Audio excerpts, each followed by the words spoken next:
درنو لیدونکو بیا هم ستړي مه شئ. د لوړو زده کړو وزارت وایي چې یو څو متعرض او ماجراجویه کسان چې د استادانو لقب نه ورسره کاروي دوی غواړي چې دغه نظام را خراب کړي او ستونزې محصلینو ته یې جوړې کړي دي. خو متعرض استادان بیا دا وایي چې بې کفایته چارواکو د محصل حق تلف کړی او حق تلفوي. بدون له شکه چې د محصل حق تلف شوی او تلفیږي نو دا پر چا ده؟ پر استادانو چې خپل حق غواړي که پر پوهنتونونو او په لوړو زده کړو وزارت چې وایي مونږ دوی ته خپل حق ورکړی ده؟ هغه پوښتنه ده چې صافی صاحب به جواب کړي. مونږ سره یو اړیکه هم شته. میر سردار زدران صاحب مونږ سره په لیکه کې ده. زدران صاحب ستړي مه شئ. جبران صاحب تاسو ته او ساتي صاحب ته سلامونه او علیکم السلام. واضح خبره ده چې استادان او معلمین په افغانستان کې هغه غریبه طبقه مظلومه طبقه استادان دي او معلمین دي. د دې نه څوک سترګې نشي پټولی. خو مخکې نه هم غریبانو اوس ورسره نور ظلم هم وشو. دا لوړپوړي چارواکي دي چې دا ظلم یې وکړو. ځکه یې ظلم وکړو چې که په 15 کلنۍ کې څوک منفه کېږي یا تقاعد کېږي نو دا قانون باید د ټول افغانستان دپاره وي، د ټولو وزارتونو دپاره وي، د ټول افغانستان د پرسونل دپاره وي. هغه که وزارت دفاع دی، که وزارت داخله دی، که وزارت مالیه دی، که وزارت نور وزارتونه دي. دا باید په ټولو باندې تطبیق شي، نه یوازې دا چې په استادانو باندې تطبیق کېږي. ګوره دا د یو خبره، دا د یو ظلم. او دویم ظلم دا دی چې د محصلینو سره چې د یو د تجربې استادان ورشي، یو دم دا هغه شي تقاعد شي، یو د تجربې استاد ورشي، هغه به محصل ته څه ور وښیي؟ هېڅ هم نشي ورښودلی. په یوازې دي چې نور هغه پاتې شي، بې تعلیمه پاتې شي، بې تحصیله پاتې شي، څه ورښلی نه شي. یو وخت کې یو شاګردو پلار یې پوښتنه ورنه وکړه د 3-4 میاشتو نه وروسته چې بچیه درس دې څومره ووایه؟ وایي درس مې یوه پاڼې. وایي 4 میاشتې کې یوه پاڼې. وایي ولې؟ وایي چې زه به ومه استاد به نه و، چې استاد به و زه به نه ومه. نو ګوره استاد به وي خو درس به نه وي، استاد به وي خو علم به نه وي، پوهه به نه وي.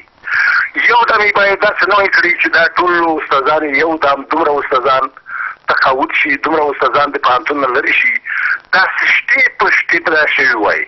15 کلنۍ نه د 80 کالو ته راوستي وای، بیا د بل وخت 15 کالو ته خو داسې شټې په شټې باندې دې کړي وای.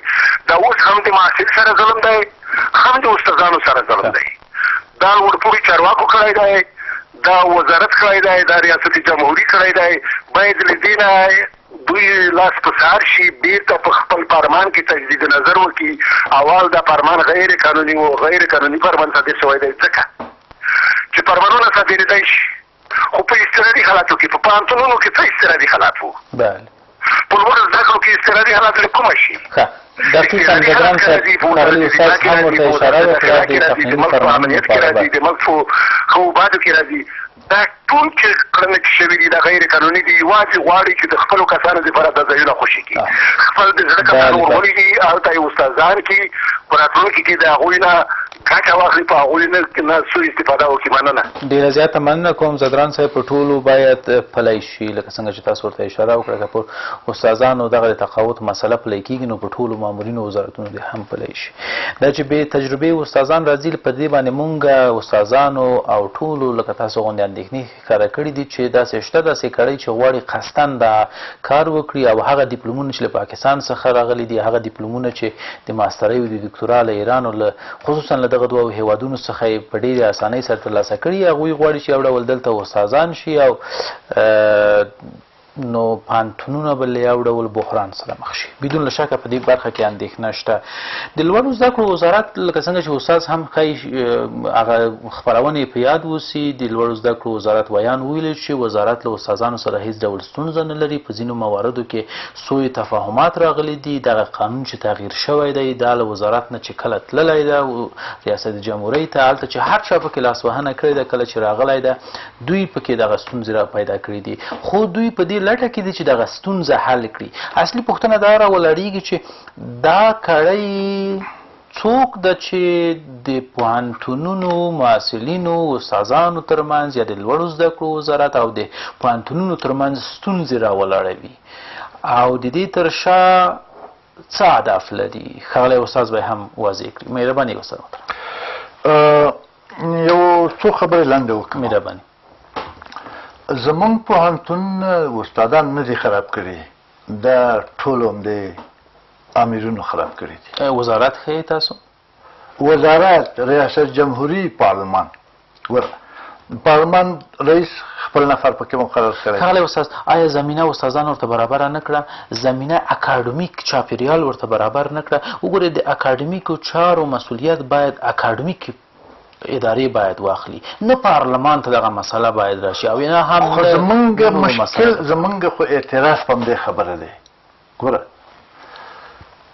شورای امنیت کې بحث درلوده. شورای امنیت کې هلته یو سړی و چې بله ورځ یې لاړم، ما ویلې ګوره اول خو تا خرابي کړې ده، خپل وراره دې هلته دی رئیس د محصلانو مقرر کړی دی. صحیح؟ هغه چې بل کره ته لاړم، هغه بیا جلسې ته رانغی. خبره ورسېد یا وزیر پکې مداخله کوي، یا پکې رئیس جمهور کوي، یا پکې پارلمان کوي، یا پکې وزارت کوي. چې ناکام یې کو، چې ناکام، چې ناکام یې کو نه، چې ناکام شي. صاحبه دا پارلمان، دا وزارت، دا خپلوان، دا ټول صاحبه یو لیکي. سړی حیران شي. راولو اصلي خبرې ته. یو خبره دا ده، مونږ زه دوه وظیفې لرم، دوه مسؤلیته. یو استاد یم، بل مسؤلیت افغان یم، او بل مسؤلیت مې دا دی چې زه د افغانستان د استادانو د اتحادیې غړی یم. نو زه د افغانستان ولس ته مسؤل یم، وزارت ته مسؤل یم، اتحادیې یم. نو راشئ اوس اصل خبره وکړم. دا مزمنه بیکاري نه ده چې یو سړی 50 کلن او ته تقاعد کړي او 15 کاله په کور ناست یو معاش ورکړي. 15 کاله بعد د تقاعد راځي، ته اوس تقاعد کې معاش ورکړي. خو هغه داسې استادان ښودلي دي چې نه داسې نه غواړي. زه څه درته وایم، 50 کلن دی، 50 کلن یو سړی. مکتوب می تاته وخوده. 50 کلن چې ماستر وي. نه 50 کلن چې ارشي. ګوره، دا زه ته یو قرارداد له مخې، ته یو اداره کې کار کې، ما د یو قرارداد له مخې استخدامې شرایط راته وایي چې دا شرایط دي. راشه بله خبره وکړو چې ته اوس ته راباندې په کار نه شي. یو سړي سره قرارداد کوم چې صاحب یو منزله کور راته چې 15 کوټې ولري، 50,000 افغانۍ وجوړ کړه، یا په 15 لکه افغانۍ جوړ کړه، یا په 1 میلیون جوړ کړه. منځ د کار کې ورته وایم صاحب 1 میلیون نه، یو پیسې همغه دي، کور دو منزله جوړ کړه. دا انصاف دی؟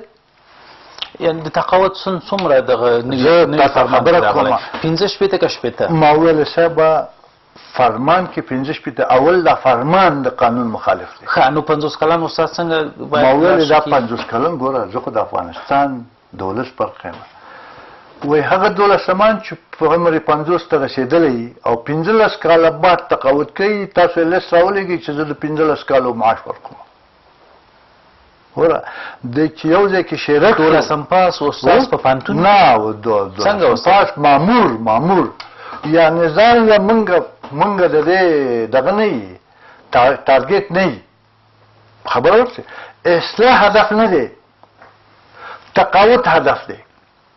زه وایم چې دا دولت دې موږ ته ووایي، ګوره موږ زه په ژوندون کې ناست وم، ما ویلې حاضر یم، دا قانون چې دوی پکې ګوتې والي دي، زه تاسو ته د ګوتې زیم ښیم، د ګوتې زیم ښیم. اول دا خپله خبره زه تکمیله کړم. 3 طریقې دي چې سړی ریسرچ کوي.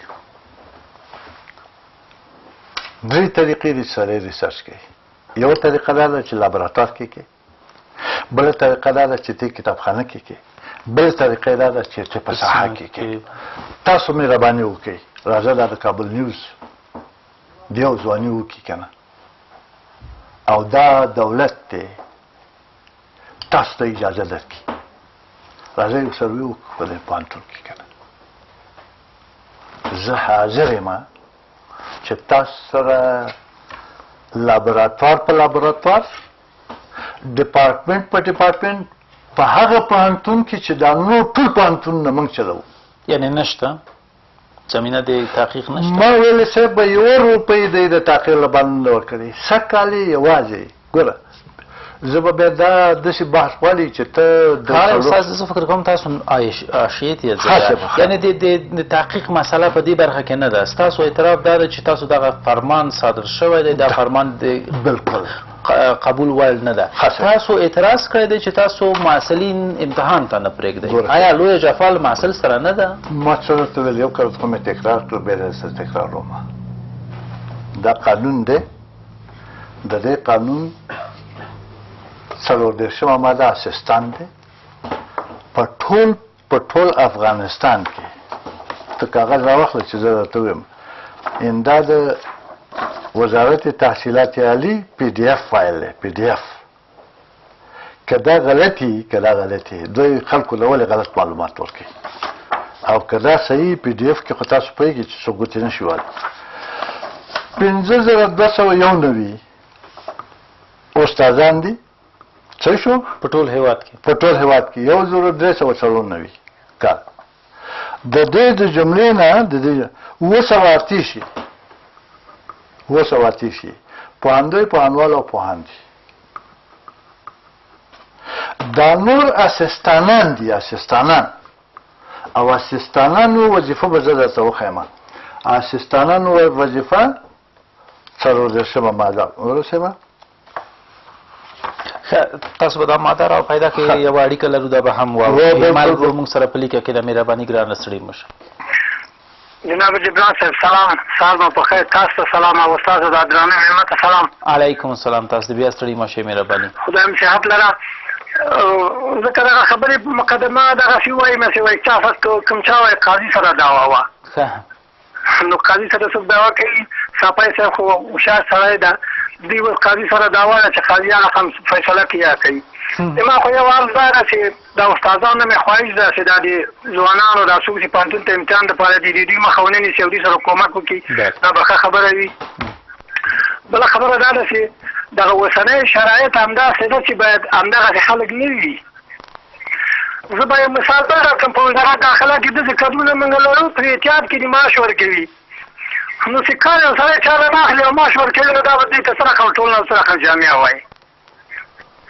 مشکلات دا دي چې مسلکي کدرونه پوه کدرونه چې د 40-50 کالو تجربه لري دغه خلک اوسني شرایط کې د دې خلکو نه دي په کار چې نه دي په کار زه وایم چې دغه اوسنی وایي مشکلات امنیتي څومره خراب دي جنجالونه څومره ډېر دي همسایګانو سره مشکلات دي د صلح پروسه دلته روانه ده خلک په حالت دي ځوانان هم روان دي که د دې مخه ونیول چې دا ځوانان به بیا کومسې روان دي بیچارهګان نو زه وایم چې دغه مشکلات استادان به سره ټول شي داسې یو لاره د حل ورته پیدا کړي چې نه د دغو خلکو مشکل هم حل شي او د دې مشکل هم حل شي او یو قانوني هغه لاره چې موږ د دې استادانو د تجربو نه هم ګټه واخلو همدغه جنجال او د مشکلاتونو سره حل شي نو زه فکر کوم چې حکومت زورور ده او دا خلک د دې خبره نه مني چې څنګه غواړي هغسې کوي او دوی باندې کوي نو د دوی د خدای ملک ښه ډېره زیاته مننه کوم رښتیا هم اصلي پوښتنه همدغه ده چې استادان د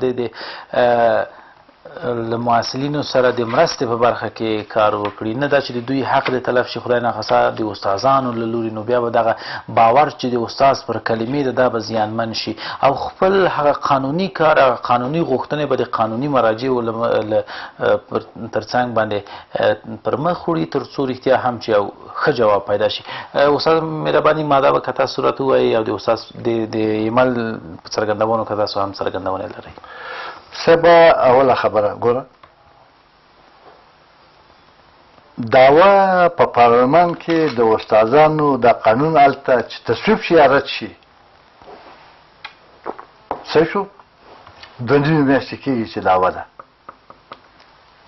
یعنې تر اوسه نتیجه نه ده معلوم نو دا یوازې زه تاسو ته دا وایم تاسو یوه خبره باندې موافقه وکړئ زموږ لاس پورته دی زه 3-4 خبره دا چې پوهنتون نه دی نوم یې څه دی او د څه لپاره پکې شاګردان نشي دا یوه خبره ولې پوهنتون نه ده استاد د همغه فیصدي چې تاسو ویل چې هو نه جوړوي استادانو فیصدي نه ګوره 5291 په ټول افغانستان کې استادان دي او 230 پوهنځي پوهنوال او پوهان دي ګوره دا 40مه ماده تاسو ګورئ دوه کټګوري دي اسسټانټ او استاد یعنی پوهیالی لمنځه ولی دی صحیح شو پوهیالی چې لمنځه لاړ شي معنا دا ده چې 1852 استادان بې سرنوشته پرېښودل یعنی دوی باید وظیفې خوشي کړي او لاړ شي که دوی د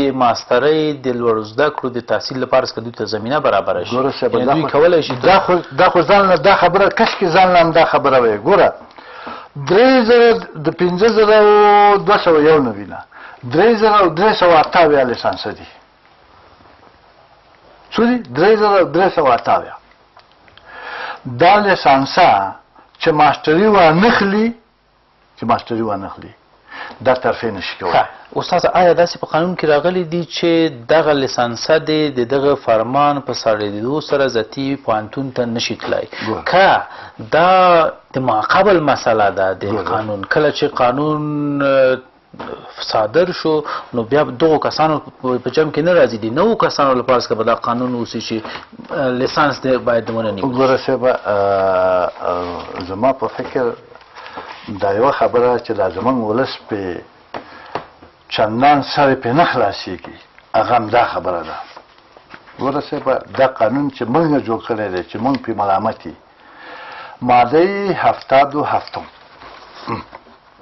څه ده 77 پوهنتونها و مؤسسات تحصیلات عالی که معیارهای مندرج این قانون را تکمیل نکردند مکلفند تا 3 سال بعد از انفاذ این قانون شرایط و تقاضاهای پیش بینی شده این قانون را تکمیل نماید دلته دا خط والی دی هلته څومره ماده وه؟ واویا صحیح شو؟ بله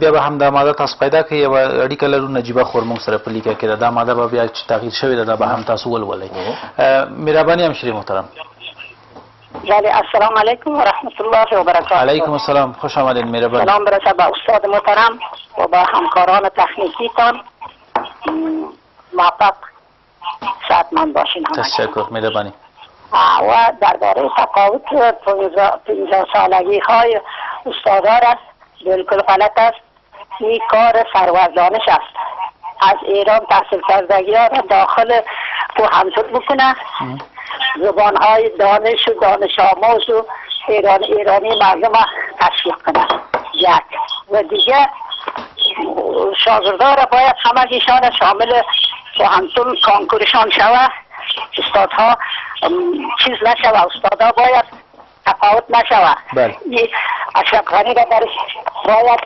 اینا مظاهرهشان صحیح است و دیگه اشرف غنی باید چی بگویم بی‌عقلانه کار نکنه که این استادا را تفاوت کنه و در جایش ایران تحصیل کردگی ها جای بگیره و پانتون که استفاده نسازد بله بله و شاگردها را باید همگیشان امتحان بگیرن که و دریاها غرق نشود و اروپا شناس نشوند بله همگیشان باید کامیاب شود اصلی غوښتنه هم نجیبی خور همدغه ده بله و دیگه تشکر از استاد محترم دفاع کنن از حق و حقوق استادان بله بله بدون شک بله بله ډیره زیاته مننه کوم میرمن نجیبی اصلي غوښتنه هم همدغه ده چې دغه مسله له قانوني مراجعو څخه باید حل شي او استادان د هم له محصلینو سره مرسته وکړي تر څو د هغوی حق ضایع نشي او دغه مسله به بیا له خیره سره دوی او حلوي او حکومت د هم په دې هڅه کې نه اوسي چې زموږ لوړو زده کړو خصوصا پوهنتونو کې د لاسوهنه وکړي